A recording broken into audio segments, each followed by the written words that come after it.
Kebakaran lahan mengancam sejumlah wilayah Indonesia, pemirsa, terutama di Pulau Sumatera dan Kalimantan. Sedikitnya terdapat 85 titik api ditemukan di Pulau Sumatera dan berpotensi bertambah.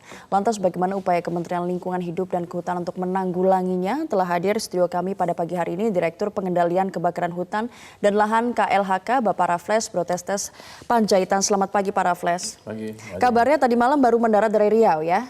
Untuk ya, melihat bagaimana kondisi terakhir. Gimana kondisi terakhir menurut pemantauannya kemarin?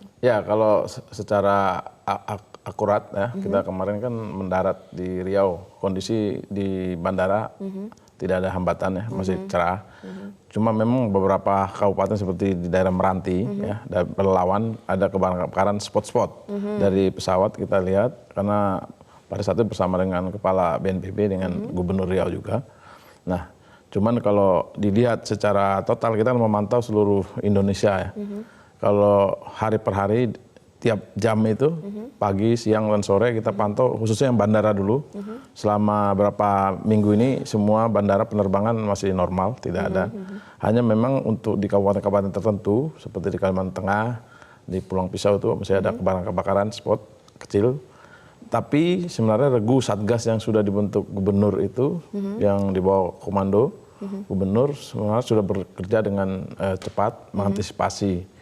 Dan satuan-satuan tugas di lapangan juga sudah terkoordinasi dengan baik, khususnya dengan pemerintah daerah yang dikoordinir oleh biasanya Danrem dengan Kapolda.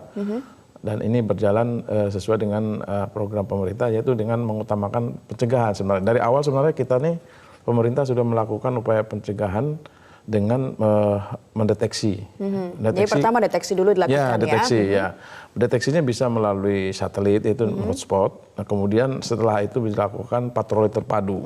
Nah, ini memang patroli terpadu ini melibatkan TNI Polri, khususnya Babinsa, Babinkamtibmas, karena kita arahnya ke desa-desa itu dengan kepala desanya ikut serta, kemudian masyarakat, dan Manggala Agni yang dari KLHK. Setelah deteksi apa yang dilakukan untuk mencegah? Dilihat. Mereka kan melakukan patroli. Kalau ada api mereka masih kecil langsung dipadamkan. Nah, itu langsung yang berdasarkan hotspot dari satelit dipantau, langsung ground check ke lapangan. Nah, kalau tidak ditemukan api, mereka sosialisasi masyarakat untuk tidak membakar. Nah, kemudian kalau ada tadi dilakukan. Kemudian yang kedua, kalau tidak sudah terbakar tidak dapat ditangani dari darat, itu nanti dia komunikasi dengan Satgas. Satgas udara yang sudah didukung dari BNPB ya, melakukan langsung waterbombing. Nah, ini sejak Februari sebenarnya kita juga KLHK sudah menempatkan satu heli di Riau. Sebelum ada siaga darurat itu KLHK sudah lebih awal menempatkan satu heli di Riau. Termasuk kebakaran di Batam waktu itu juga ditangani langsung. Nah, ini 85 titik api ini berada di Riau atau bagaimana? Ini yang di Sumatera bervariasi. Ada di Sumatera Utara juga ada, ya, di Labuan Batu ada satu titik api kebakaran sekitar 1 hektar. Memang luasannya kecil-kecil, ya. Cuman sporadis itu ya. Kemudian di Jambi juga ada, kemudian di Sumatera Selatan ada, kemudian di Riau. Nah, di Riau ini yang agak lebih banyak sedikit seperti Kenapa tadi. Riau lebih banyak daripada yang lain, Pak? Ya, karena kita lihat Riau ini kan gambutnya paling banyak di situ. Karena di sana ada memang prediksi BMKG kan masih El Nino lemah ya. Tapi ada hari tanpa hujan, itu sampai 60 hari. Jadi musim kemarau. Ya, jadi ada ya saya baca ini musim kemarau yang cukup panjang, lalu anginnya juga. Tapi apakah warga ada yang membakar juga? Ya, jadi sebenarnya kalaupun kering apapun, tapi kalau nggak ada apinya sebenarnya nggak ada kebakar. Ya, pasti ada yang menyulutnya begitu. Jadi sebenarnya dari hotspot itu KLHK mengira bahwa di situ ada orang yang menyulut gitu. Iya, kalau hotspot kan masih titik panas ya. Begitu kita cek ada fire spot, nah itu di situ pasti ada yang nyulut. Nah, ini yang sebenarnya selalu kita lakukan himbauan supaya jangan membuka lahan itu jangan dibakar, tapi dilakukan dengan pembukaan lahan tanpa bakar. Nah, sebenarnya solusi ini yang harus kita sedang dicari oleh pemerintah. Salah satunya sebenarnya kita sudah banyak membuat inovasi-inovasi dari Kementerian Lingkungan Hidup dan Kehutanan, memberikan semacam alat teknologi yang sederhana. Jadi kayu-kayu yang di lahan masyarakat itu tidak dibakar secara menyebar begitu, tapi dikumpulin, dipakai tungku, dijadikan cuka kayu. Dan ini sudah kita lakukan di Kalimantan Tengah, Kalimantan Barat, di Jambi, di Riau juga ada. Cuman masih jumlah kecil.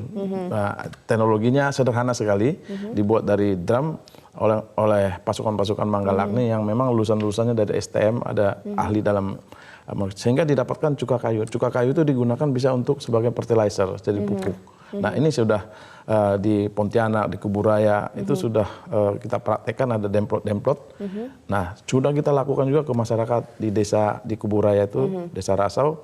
Mereka mengadopsi itu, melakukan, sehingga di daerah-daerah desa-desa tertentu di Kuburaya itu tidak ada kebakaran. Nah ini sekarang bagaimana meng-scale up lagi.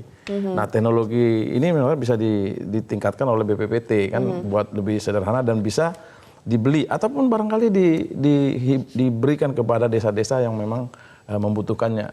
Cuman ini perlu memang inventarisasi desa-desa yang membutuhkan pembuka lahan itu mana saja. Ini sebenarnya peran kerja pemerintah ya, baik daerah, pusat, supaya per desa itu sebenarnya siapa aja yang mau buka lahan, berapa luas. Kemarin Bapak juga sudah sampaikan waktu kunjungan ke Riau. Ya, jadi semacam itu. Nah, di samping nanti kegiatan-kegiatan lain seperti kementerian sudah hutan sosial. Artinya intinya kan sebenarnya rakyat ini ingin meningkatkan livelihood-nya. Nah, untuk itu tidak saja ada Kementerian Lingkungan Hidup, tapi semua kementerian terkait ya, pertanian dari dinas-dinas lain juga harus ikut serta membantu masyarakat meningkatkan pencarian sehingga tidak harus membuka lahan dengan membakar. Iya. Nah sosialisasinya memang sudah dilakukan, tetapi apa yang menjadi kendala sejauh ini Pak dalam sosialisasinya? Ya, itu tadi artinya masih ada keinginan mau cepat, ya. Jadi ini masyarakat itu mau cepat. Jadi karena kalau membakar itu kan waktunya tidak lama, terus tidak energi tidak banyak. Kalau seperti tadi kan kita harus ada takes time, harus mengumpulkan kayunya, dibakar. Nah, ini kesempatan-kesempatan ini mungkin masih dimanfaatkan. Nah, untuk itulah sebenarnya kesadaran masyarakat kalau kita selalu kita persuade lagi ya, bagaimana tentu pemerintah juga memberi insentif-insentif yang baik untuk mereka, terutama bisa memberikan juga bibit, benih ataupun komoditas lainnya. Jadi sebenarnya masyarakat itu juga harus sabar dalam membuka lahan itu, jangan membakar terus instan gitu. Nah, yang meresahkan juga yang sepertinya urgent adalah ini apinya sudah hampir merambah ke pemukiman warga. Ini gimana cara pencegahannya? Ya, nah itulah sebenarnya kan lahan-lahan dekat perkotaan masyarakat itu mereka masih buka seperti itu. Sebenarnya kan itu sangat riskan ya, karena di dalam perkotaan. Nah, penanganannya sebenarnya sudah satgas-satgas yang dibentuk masing-masing provinsi, kan ada dengan satgas kabupatennya juga. Ada juga pasukan-pasukan Manggalaagni, ada Tagana, ada MPA. Itu sebenarnya di lapangan sudah terkoordinasi ya, melakukan kegiatan-kegiatan itu secara baik gitu. Cuman faktor penghambatnya adalah karena apa? Karena situasinya sekarang kering. Kita mau cari air susah gitu. Kalau api ini kan lawannya air kan gitu. Ya. Airnya nggak ada terus bagaimana? Akhirnya solusinya di lapangan kadang-kadang kita blokade aja. Jadi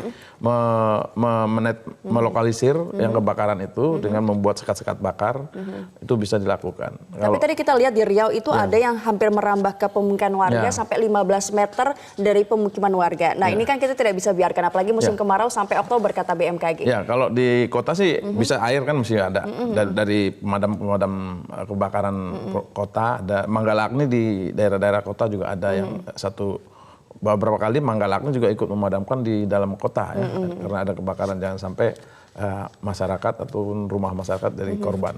Kalau yang menyulut api itu ditindak nggak sih Pak sebenarnya? Iya, ini sekarang itu sebenarnya sudah dilakukan dari penegakan hukum ya, polisi bekerjasama juga dari KLHK juga ada. Karena meresahkan kan, sampai ke pemukiman warga ada 7.000 orang di Riau ini tercatat ISPA juga gitu. Betul, ya inilah pengalaman-pengalaman lalu sebenarnya kan kita harus mulai sadar ya, jangan sampai ada yang masih memanfaatkan situasi kering ini, kemarau ini jadi dimanfaatkan untuk membakar. Itu juga yang harus menjadi perhatian. Nah, setelah ini kan pasti asapnya juga menjadi masalah. Apa upaya dari KLHK untuk menetralisir udara tersebut yang sudah banyak asap? Ya kalau itu kan sesuai dengan masing-masing fungsi, ada dinas-dinas kesehatan juga melakukan itu, ada semacam menetralisir asap itu di bandara-bandara itu juga untuk menghilangkan debu atau dilakukan oleh BPPT, alat teknologi yang menyerap ya, ada yang menyerap itu.